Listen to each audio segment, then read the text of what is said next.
जय हिंद मेरे शेरों, क्या हाल चाल है सभी का। सबसे पहले तो मैं सॉरी बोलता हूँ तुम लोगों से, क्योंकि मैं कंटिन्यू वीडियो नहीं डाल पा रहा हूँ। मेरे भी कुछ मजबूरियाँ हैं, ड्यूटीज़ को भी मैनेज करना है साथ में, और यहाँ पर भी आपको पढ़ाना है। बट बाय द वे, जो भी है आपके सामने है। ये एक बुकलेट है जो कि CASP की ऑफिशियल साइट से मैंने ली है। वहाँ पर इंग्लिश, मैथ्स, फिजिक्स, रागा, सबका मॉडल पेपर और सबका सिलेबस, मैं कहूँ तो ऑफिशियल सिलेबस, ठीक है, वहाँ पर दिया गया है। तो आप लोगों के पास तो टाइम है नहीं पढ़ने का, तो मैं खुद ही लेके आ गया हूँ।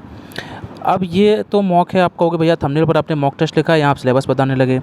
1 मिनट की कहानी है, इसको फटाफट से सुन लो। उसके बाद हम लोग स्विच कर जाएंगे अपने मॉक नंबर 1 पर। नंबर 1 इसलिए है क्योंकि मैंने तुमको 7 मॉक कराए हैं जो मेरे लेवल के हैं, जिनका लेवल मैंने खुद डिसाइड किया है।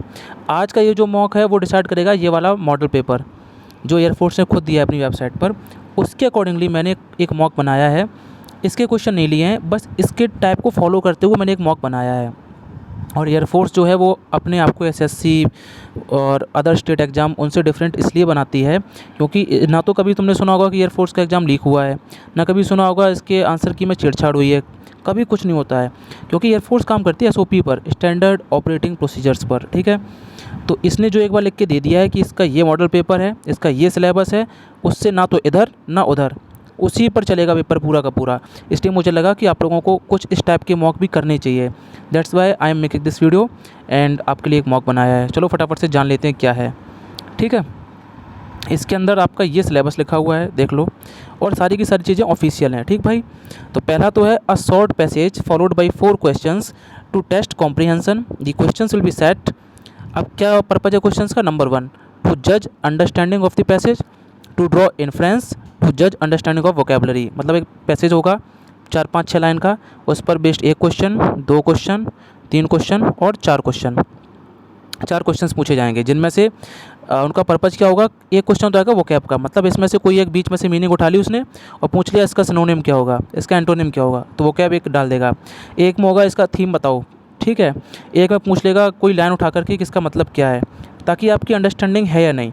पर घबराने की ज़रूरत नहीं है, बहुत बेसिक पैसेज आता है। SSC जैसा पैसेज नहीं आता है, FCAT जैसा नहीं आता है, बहुत ही बेसिक आता है। अगर आपको थोड़ी बहुत भी इंग्लिश की समझ है तो आप उसको कर ले जाओगे, ठीक है। और कैसे सॉल्व करना मैं बताऊंगा। दूसरा क्वेश्चन जो रहता है इसमें, वो उनके हिसाब से, एयरफोर्स वालों के हिसाब से, वो कह रहे हैं एक क्वेश्चन आएगा सब्जेक्ट वर्ब कॉन्कर्ड से। मेरे भाई मैं पहले भी बता चुका हूँ, बहुत इंपॉर्टेंट चैप्टर है ये। इसी को बोलते हैं सिंटैक्स, सिंटैक्स, और इसी को बोलते हैं सब्जेक्ट वर्ब एग्रीमेंट। तो घबराने की ज़रूरत नहीं है। 50 क्वेश्चन की एक क्लास अभी आज ही अपलोड हो जाएगी। मैंने रिकॉर्ड कर लिए, बस अपलोड करना बाकी है, ठीक है। ये 50 क्वेश्चंस की क्लास मैं अपलोड कर रहा हूँ। जैसा थंबनेल आपका मॉक का है सेम वैसा ही थंबनेल है, बस उसमें बीच में सिंटैक्स लिखा होगा, तो आप पहचान लेगा ना ये सिंटैक्स की क्लास है, ठीक है। जिसमें मैंने क्वेश्चंस को सॉल्व भी किया है, उनके साथ साथ कंसेप्ट भी बताया है। कॉपी पेन लेके बैठना उसमें और कंसेप्ट को लिख लेना भाई। अगर इस क्लास को कंप्लीट कर लिया, फिर तुमसे इस चैप्टर के सारे क्वेश्चंस बन जाएंगे 100 और 101% गारंटी कह लो तुम, ठीक है। 101% गारंटी है।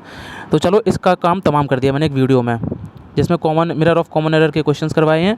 मेन चीज़ आप ये देखना मैं क्वेश्चंस को पकड़ता कैसे हूँ, कैसे उनको सॉल्व करने का तरीका है मेरा। दूसरा है forms of verbs and errors in the use of verbs, ठीक है। वर्ब से रिलेटेड एक क्लास कर लेंगे हम लोग। सीक्वेंस ऑफ टेंसेस, टेंस पर रिलेटेड क्वेश्चन आएगा, ठीक है। यूज कैसे करते हैं टेंस का एरर्स में, इन पर बेस्ड क्वेश्चन पूछेगा। ग्रामर 1 पार्ट हो गया ये। फिर आता है ग्रामर 2, थर्ड क्वेश्चन जो होगा ग्रामर 2 का होगा। उसमें क्या होगा, उसमें वो पूछेगा फॉर्मेशन ऑफ वर्ड्स। जैसे पूछ लेगा कि टीच, टीच का नाउन फॉर्म क्या है, तो नीचे ऑप्शन दिया जाएगा आपको। एक ऑप्शन होगा सपोज टीचिंग, एक हो गया आपका टीचर, एक हो गया, एक सेकेंड, टीच ही कर दिया उसने। मतलब इस टाइप के क्वेश्चंस आएंगे कि एक वर्ब है, इसका नाउन फॉर्म क्या है, या कुछ भी है उसका नाउन फॉर्म बताओ, प्रोनाउन फॉर्म बताओ, या वर्ब बताओ इसकी, तो उनको पहचानना पड़ेगा। देखो है ना, noun form, verbs and adjectives, adjectives from noun and verbs. जैसे मैं कह दूँ अगर मैंने लिख दिया एक वर्ब आपके सामने, मैनेज, मैनेज। अब तुमसे पूछेगा कि इसका एडजेक्टिव फॉर्म क्या है, तो ऑप्शन दिए जाएंगे तुमको। एक तो दे देगा मैनेजर, एक दे देगा मैनेजिंग, एक दे देगा मैनेजमेंट, ठीक है। ऐसे करते करते आपको ऑप्शन दिए जाएंगे, ठीक है। तो आपको पहचानना पड़ेगा adjective form, noun and verbs, adverb from adjective, मतलब एडजेक्टिव से एडवर्ब बनाओ, नाउन एंड वर्ब से एडजेक्टिव बनाओ, और adjective noun from verb, verb और एडजेक्टिव से नाउन, इनका आपस में कॉम्बिनेशन पूछा जाता है। डिटर्मिनर्स, डिटर्मिनर्स मतलब articles, preposition, noun and pronoun, adjective, adverb, the conjunction. अब सुनो तुम्हारे लिए खुशी की बात क्या है। खुशी की बात यह है, देखो मैं तो ज़्यादा दुनियादारी में रह नहीं पा रहा हूँ अभी, मुझे नहीं पता सिविल में क्या चल रहा है, क्योंकि मैं अपने काम से ही नहीं फ्री हो पा रहा हूँ। आप लोग मेरे टेलीग्राम पर, मेरे टेलीग्राम का नाम भी है यही, आप सर्च कर लेना, द सोल्जर्स गाइड, सर्च कर लेना। हमारे 4.2 के शायद फॉलोअर्स हैं, फॉलोअर्स क्या, फैमिली है अपनी। तो उस चैनल को ज्वाइन करना आप, वहाँ पे आपको मेरी आईडी मिल जाएगी कृष्णा तिवारी नाम से, जो उसका एडमिन है मैं ही हूँ। तो आप मुझे पर्सनल डीएम करना और बताना कि आपका एग्ज़ाम कब है, किस डेट को एग्ज़ाम है, ताकि मुझे एक आइडिया मिल जाए कि इस तारीख तक बच्चों के लिए कुछ अच्छा अच्छा करवाना है मुझे, ठीक है भाई। बाकी जो लोग जुड़े हैं मुझसे पहले टेलीग्राम पर, वो आज मुझे डीएम करना और बताना कि भैया मेरा एग्ज़ाम इस तारीख को है। मुझे नहीं पता अभी डेट शीट और एग्ज़ाम एडमिट कार्ड आए कि नहीं आए, मुझे कुछ नहीं पता अभी, ठीक है। बता देना, एक अप्रॉक्स आइडिया तो होगा, शायद मेरे हिसाब से 23 सितंबर से है क्या, 22 या 23 सितंबर से होगा जहाँ तक। मॉडल्स, अब मैं यहाँ खुशी की बात यह है कि मॉक मैंने 7 करवा दिए तुम्हें, जो 7 मॉक मेरे लेवल के हैं वो करवाए हैं। अब मैं 5 मॉक और करवाऊँगा तुम्हें, 1 2 से लेकर के अप टू 5 मॉक, जो अभी तुमको दिखा रहा हूँ मॉडल पेपर CASB का, इनके हिसाब से जो ये बातें बोल रहे हैं ना, इनके हिसाब से मॉक बना के दिखाऊंगा, ये वाला मॉक। और एग्ज़ाम में 90% चांस है कि इसी टाइप का मॉक आएगा। अगर आप इस मॉक को कर पा रहे हो तो आप एग्ज़ाम में भी कर लोगे, फिर आपको घबराने की ज़रूरत नहीं है, ठीक भाई। और इनके अलावा जो ये चैप्टर्स इन्होंने लिख के दे दिए हैं, इनकी मैं क्लासेस लेके आऊँगा मिशन कॉम्बैट करके, जो अपना मिशन कॉम्बैट चलाया हमने उसको कंटिन्यू करूँगा आगे। मॉक के फॉर्म में नहीं लाऊँगा, लेकिन क्लास में मैं क्लास लाऊँगा क्वेश्चंस के फॉर्म में, क्वेश्चंस के फॉर्म में, अच्छे लेवल के क्वेश्चंस के साथ साथ मैं कंसेप्ट भी करा दूंगा। उन क्वेश्चंस को, उन क्लासेस को देख लो। तुमने अगर प्रेपोजिशन की क्लास देख ली तो फिर प्रेपोजिशन पर टिक मार दो, खत्म, उससे बाहर नहीं जाएगा। तुमने मेरी अगर एडजेक्टिव की क्लास देख ली मिशन कॉम्बैट की, तो बस खत्म, टिक मार दो, फिर इससे बाहर एडजेक्टिव नहीं जाएगा। जो क्वेश्चंस मैं करा रहा हूँ, मैं टॉप क्वेश्चंस लेके आऊँगा, ठीक है। तो ये तुम्हारे लिए खुशी की बात है। ओके, इसका काम हो गया, आ गया। अब भाई वो कैप से क्वेश्चन पूछेगा, सिनोनिम, सिनोनिम कंटेस्ट, कंटेस्ट मतलब वही हो गया है जो अभी कॉम्प्रिहेंशन देखा था, उसमें से पूछ लेगा। Antonym, one word, spelling, spelling के लिए मैंने 4 फ़ोटो डाली हैं, PDF कह लो तुम उसको, एक बुक से पेज की फ़ोटो डाली है मैंने, उनको रट्टा मार लो, उनसे बाहर नहीं जाएगा। Idiom and phrases, word often confused, selecting the correct word fitting in a sentence, okay. ये सब कुछ नीतू मैम वाली बुक पढ़ लेना यार, मेरे टेलीग्राम पर सर्च करना प्लिंथ, इतना सर्च करते ही बुक आ जाएगी, plinth to paramount volume 1 book. उसको खोलोगे, उसके लास्ट में चले जाना, उसमें जो वोकैब, जो मीनिंग्स हैं, उनको फटाफट गो थ्रू हो जाना एक बार एग्ज़ाम से पहले, ठीक है, उससे बाहर नहीं आएगा। बाकी जब अगला बैच जाएगा उसको मैं खुद ही वोकैब कराऊंगा, क्योंकि तुम लोग इतना सब नहीं कर पाते, मुझे पता है। नरेशन, देखो नरेशन की मैं क्लास लेके आऊँगा अल्फ़ा बैच में अभी, और मेरे जो नोट्स में जितने एग्जांपल्स हैं, अगर उनको तुमने सिर्फ कर लिया, फिर तुमसे सारे क्वेश्चंस बन जाएंगे। तो अल्फ़ा बैच की जो कंसेप्ट क्लास लेके आऊँगा मैं, एक नरेशन की और एक वॉइस की, तो बस उनको देखने के बाद मैं ना कुछ प्रैक्टिस करनी है, ना कहीं कंसेप्ट पढ़ने हैं, सारा कुछ उसमें कवर हो जाएगा, ठीक है मेरे भाई, बहुत बढ़िया। चलो बस 2 मिनट की बातचीत है, फिर हम मॉक स्टार्ट कर रहे हैं अपना।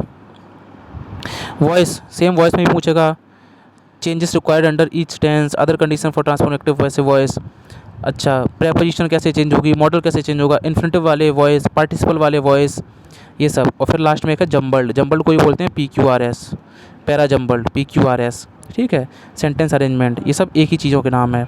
तो बस यही है तुम्हारा इंग्लिश का सिलेबस जो एयरफोर्स ने दिया है ऑफिशियल। अब इस सिलेबस के हिसाब से इन्होंने मॉक कैसा डिसाइड किया वो ये देख लो। तो ये अपना मॉक है जो हम लगाने वाले हैं अभी, ठीक है। अभी जो आपको एक क्लास मिलेगी सिंटैक्स की, उसमें यहाँ पर लिखा होगा सिंटैक्स, तो समझ आना सिंटैक्स की क्लास है, उसको फटाफट से देख लेना, तो एक तुम्हारा टॉपिक कंप्लीट हो जाएगा, ठीक है। इनका जो मॉक है वो CSB की ऑफिशियल साइट पर है, आप जाके देख लेना। तो मैं अपने मॉक को कराता हूँ आपको, ठीक है। Let's start. ये रहा आपके सामने मॉक, ठीक है। ये कंप्लीट मॉक लगाया गया, बहुत छोटा सा मॉक है, ये वही पैटर्न है जो एयरफोर्स ने दिया है। तो अगर इसको आप कर पा रहे हो तो चांसेस हैं आप एयरफोर्स का कट ऑफ सब क्लियर कर जाओगे फिर, ठीक है। ऐसा ही लेवल आता है एग्ज़ाम में। चलो पढ़ते हैं पहले हम लोग। Man is often praised for his capacity to conquer nature, but what he forgets is that he himself is a part of that very nature.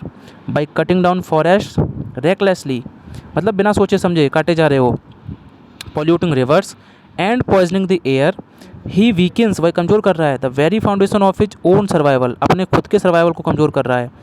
True progress does not lie in the destruction of natural wealth but in its preservation and wise use. Development should be balanced where human needs are satisfied without disturbing ecological harmony. तो basically समझ आ गया, इसमें पेड़ों वेड़ों की काटने की बात हो रही है, नेचर को बचाने की बात हो रही है, ठीक है। चलो क्वेश्चंस को देखते हैं।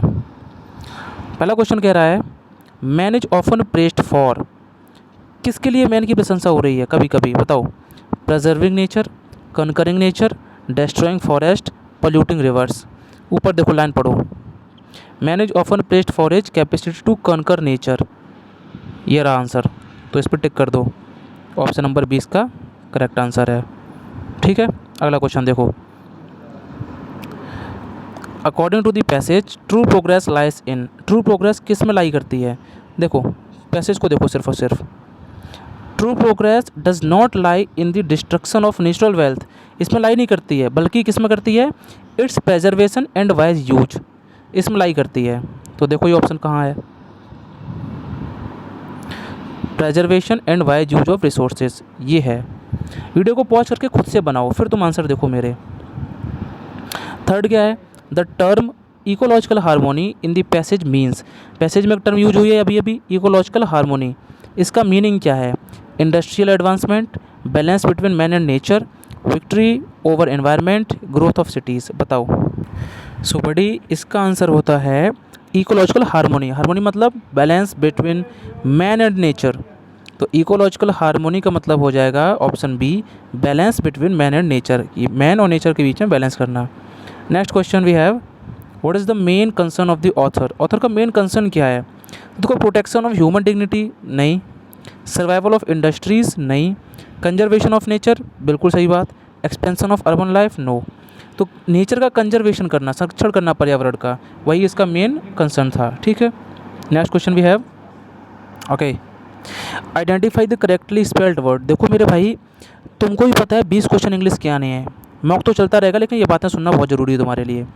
20 क्वेश्चन में से कट ऑफ जाया करती थी एक टाइम पर 10 नंबर जाती थी, 10 नंबर, फिर ट्रेंड आया ये 7 या 8 नंबर का, 7 या 8 जाने लगी कट ऑफ, अभी कट ऑफ गई है 4 नंबर, समझ रहे हो खेल। अब तुम अगर 20 में से 15 क्वेश्चन भी अटैम्प्ट करते हो और उस 15 में से भूले भटके अगर 10 से 11 नंबर भी आ गए, तब भी तुम सेफ़ जोन में हो, किस में हो, सेफ़ जोन में। तो तुम डर क्यों रहे हो मेरे भाई, डरना बिल्कुल है ही नहीं इंग्लिश में। और इस 10-11 में से भी पूरा का पूरा पेपर तुम्हें पता है क्या आने वाला है, देखो मैं बताता हूँ।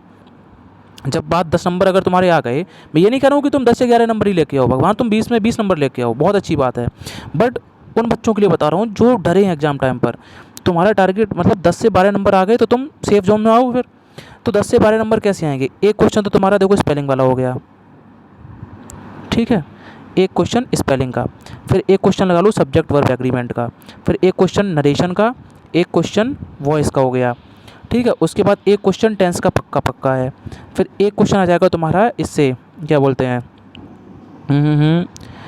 सिनोनिम, एक एंटोनिम, एक आ जाएगा वन वर्ड, इनको मैं अलग लिख रहा हूँ, एक आ जाएगा idiom.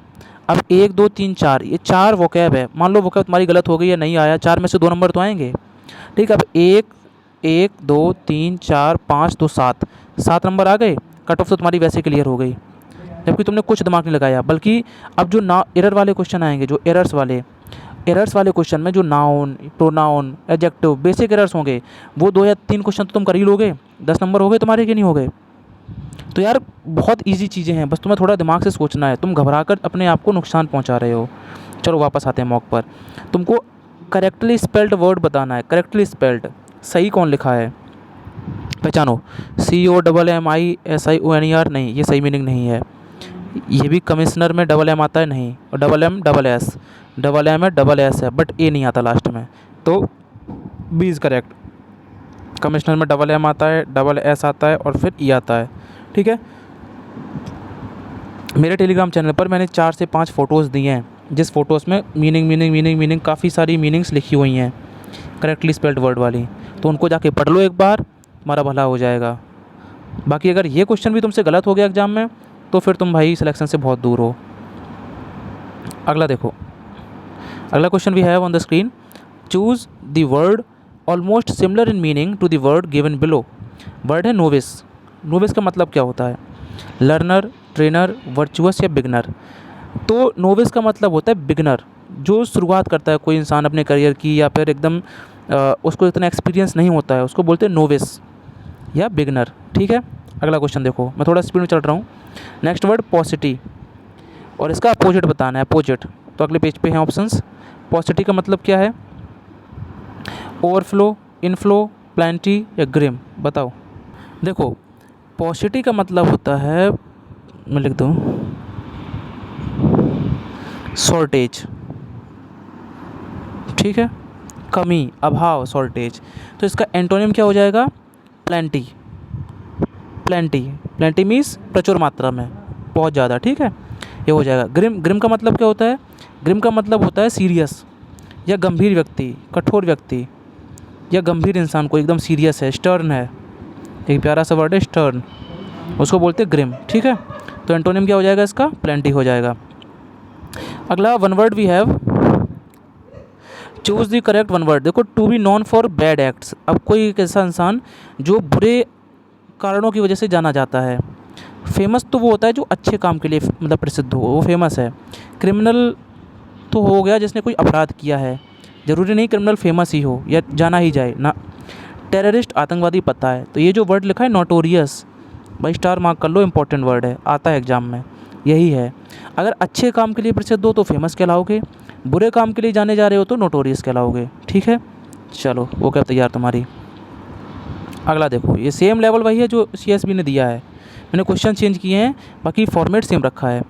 A sentence split into 4 parts, okay, मतलब ये वही है तुम्हारा PQRS है। अब देखो PQRS में सॉल्व कैसे करता हूँ। सबसे पहले तुम्हें ये कुछ नहीं देखना, इन पे आओ ऑप्शन भाई साहब पर। शुरुआत में P है, R है और Q है। इसका मतलब समझ गए कि S से शुरुआत नहीं है, मतलब S शुरुआत में नहीं आएगा, इन तीन में से कोई शुरुआत में आएगा।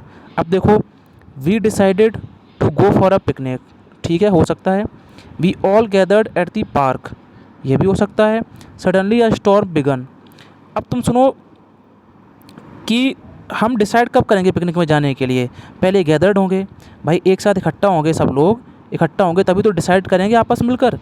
मतलब ये स्टार्टिंग में नहीं आएगा, पिकनिक में डिसाइड बाद में करेंगे, पहले एक साथ इकट्ठा होंगे। मतलब R से स्टार्टिंग हो रही है, तो यही ऑप्शन आपका सही जा रहा है। 100% नहीं, ये एक हैक है, मतलब ये ऑप्शन हो सकता है 90%। अब आगे वाला मैच करेंगे। RQSP, we all gathered at the park, we decided to go for a picnic, our plan had to be cancelled, suddenly a storm began. ना, ये नहीं बनेगा फिर। ये तो फिर नहीं जा रहा है हमारा। चलो फिर देखते हैं और क्या लॉजिक लगेगा इसमें। देखो, अगर तुम क्वेश्चन को समझो और हैक समझो, उसका हैक ये है कि कौन सा किसके बाद घटना हो सकती है। Our plan had to be cancelled, हमें प्लान कैंसिल करना पड़ा। Suddenly a storm began, storm मतलब तूफ़ान या बिजली, वो वाला कहानी, ठीक है, चमकी एकदम, तूफ़ान आया, तो पहले ये घटना होगी, तभी तो आप कैंसिल करोगे अपनी पिकनिक को, बोलो हाँ या ना। या तो ऐसा तो है नहीं पहले प्लान कैंसिल कर दिया बाद में ये घटना हुई, नहीं, इसकी वजह से ये कैंसिल हुआ है। मतलब पहले P आएगा और उसके बाद में S आएगा। तो P के बाद S यहाँ दिख रहा है हमें, P के बाद S यहाँ नहीं है तो ये कट कर दो, P के बाद S यहाँ भी नहीं है, इसको भी कट कर दो, P के बाद S यहाँ पर है, इसको रहने दो। अब सुनो, ऑप्शन A और ऑप्शन B में से बन सकता है। अब देखो, ऑप्शन B कह रहा है PSRQ, मतलब P suddenly a storm began, our plan had to be cancelled, we all gathered at the park, we decided to go for picnic. ये तो उल्टा हो गया ना, पहले डिसाइड करेंगे, फिर गैदर्ड होंगे, फिर बिजली चमकेगी, फिर प्लान कैंसिल्ड होगा। इसका मतलब वो समझे, इसका मतलब समझे कि ऑप्शन गलत हैं, इसके ऑप्शन गलत टाइप हो गए हैं। ठीक है, लेकिन तुम्हें एक आइडिया मिला होगा कि क्वेश्चन को पढ़ते कैसे हैं। ठीक है, इसके ऑप्शंस गलत हैं तो इन पर मत जाना। I am really sorry for that, I am really sorry. चलो अगला देखो, अच्छे बच्चे, प्यारे बच्चे, माफ़ कर दो, अगले देखो।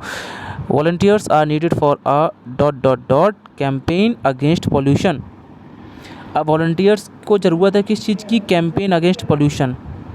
For a famous campaign, massive campaign, national campaign या ग्लोबल कैंपेन। यानी वॉलंटियर्स की ज़रूरत है किस चीज़ के लिए? कैंपेन चलाने के लिए पोल्यूशन के ख़िलाफ़। अब कैसे वॉलंटियर्स की ज़रूरत है? For a famous campaign, campaign को फेमस क्यों करना ना। मैसिव नहीं, नेशनल या ग्लोबल।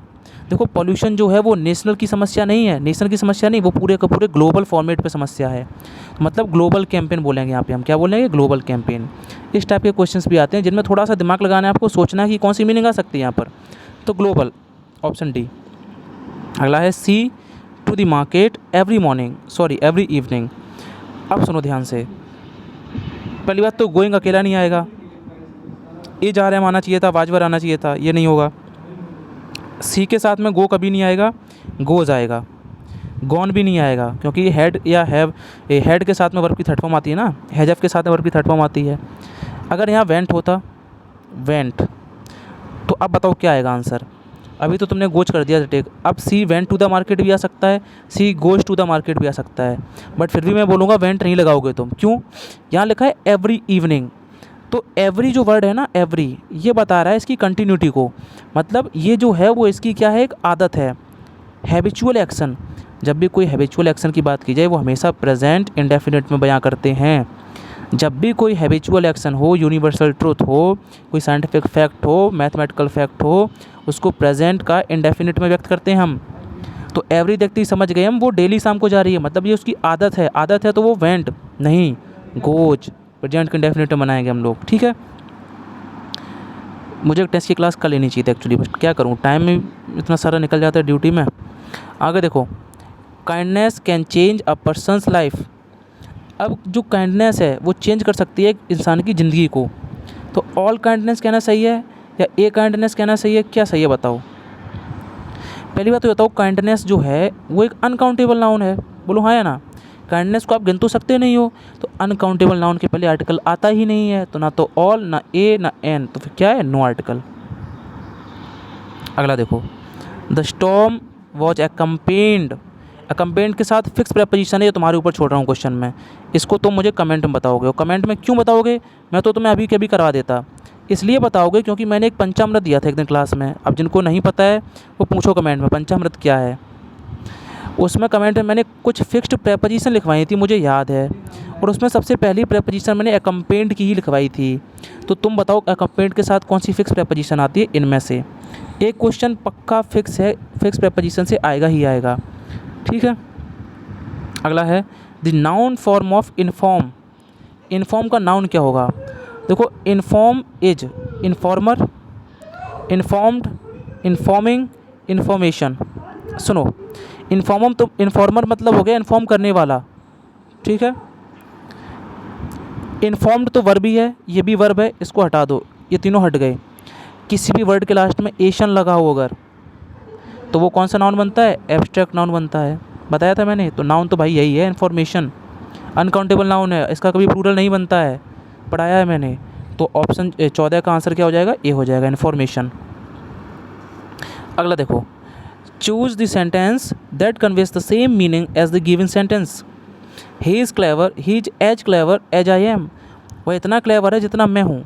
यानी इनमें से वो ऑप्शन चुनो जो सेम मीनिंग बताए जो ये सेंटेंस कह रहा है। मतलब ही और आई दोनों बराबर क्लेवर हैं। तुम ऑप्शन ए को पढ़ो, I am cleverer than he is, मतलब जो आई है वो ज़्यादा क्लेवर है ही से, तो ये ऑप्शन गलत हो गया। He is clever than I am, मतलब ही जो है वो क्लेवर देन आई, मुझसे ज़्यादा है, ये भी गलत हो गया। He is as clever as me, मतलब ही उतना ही क्लेवर है जितना मी, यानी ये सेंटेंस इसी बात को बता रहा है। तो ऑप्शन सी करेक्ट है, I am as clever as he is. Okay, I जो है वो उतना ही क्लेवर है जितना ही है, तो ये भी उसी बात को बता रहा है, यानी सी और डी में से आंसर है। अब पहचानो आंसर क्या है। सी और डी दोनों कह रहे हैं कि जो ही है और जो मी है दोनों बराबर हैं, आई और ही है दोनों बराबर हैं। अब एक बात बताओ, एज एज क्या कर रहा है, कंपैरिजन कर रहा है। मैंने बताया था सब्जेक्टिव केस का कंपैरिजन हमेशा सब्जेक्टिव केस से होता है और ऑब्जेक्टिव केस का कंपैरिजन ऑब्जेक्टिव केस से होता है। तो यहाँ पर ही सब्जेक्ट है, सब्जेक्ट का कंपैरिजन सब्जेक्ट से होना था, मी तो ऑब्जेक्ट है, इसलिए सेंटेंस गलत हो गया। आई सब्जेक्ट है, सब्जेक्ट का कंपैरिजन ही सब्जेक्ट से ही किया है, तो option D is the correct answer.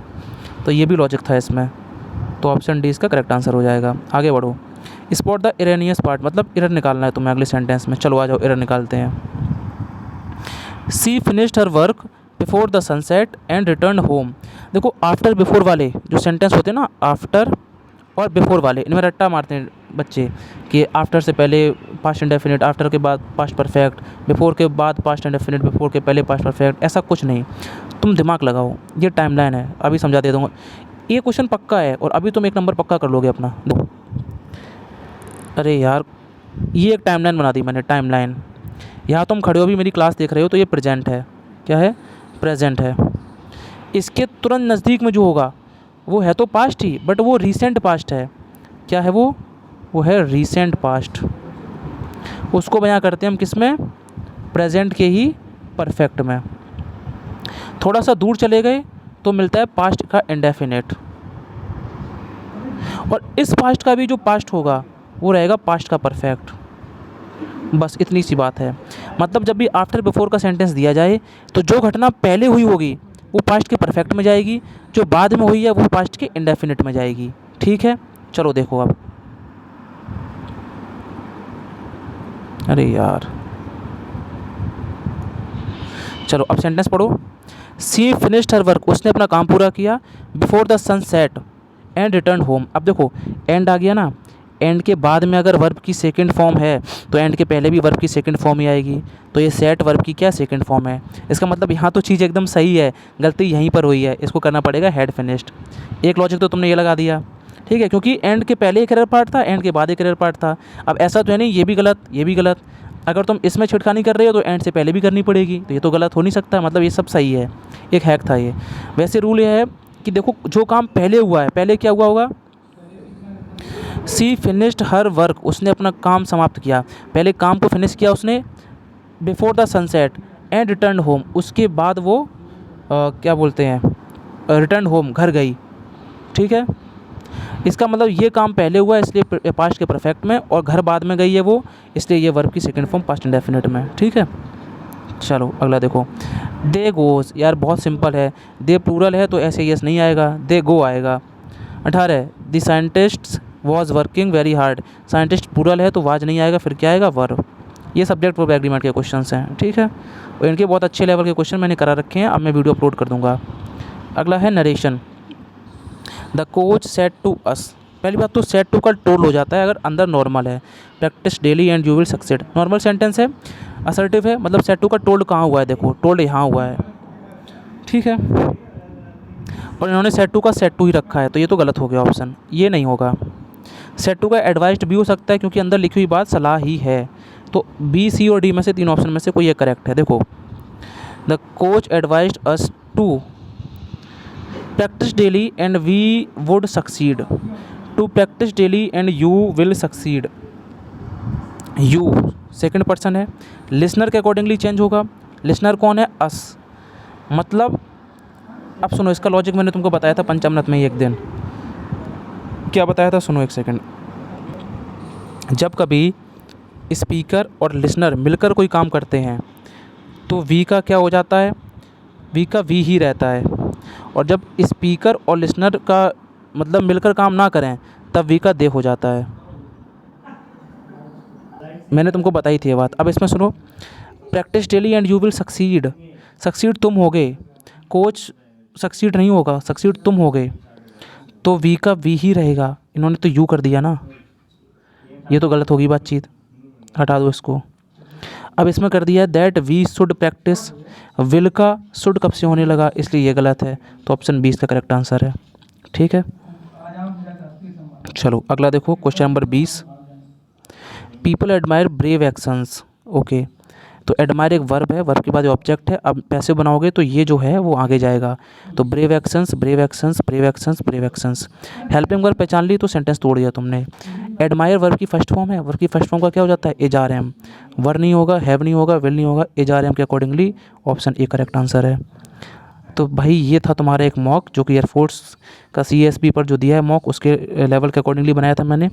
तो कमेंट में फटाफट बताना 20 में से तुम्हारे कितने नंबर बचे हैं। जो क्वेश्चन पूछा है उसको भी कमेंट में बताना, एंड तुम्हें डाउट क्या आ रहा है वो भी कमेंट में बताना। नेक्स्ट वीडियो किस टॉपिक पर चाहिए, also mention that thing in comment, I will make the video.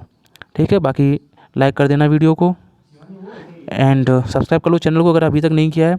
Telegram पर जाओ, बहुत हेल्प मिलेगी। जय हिंद, जय भारत।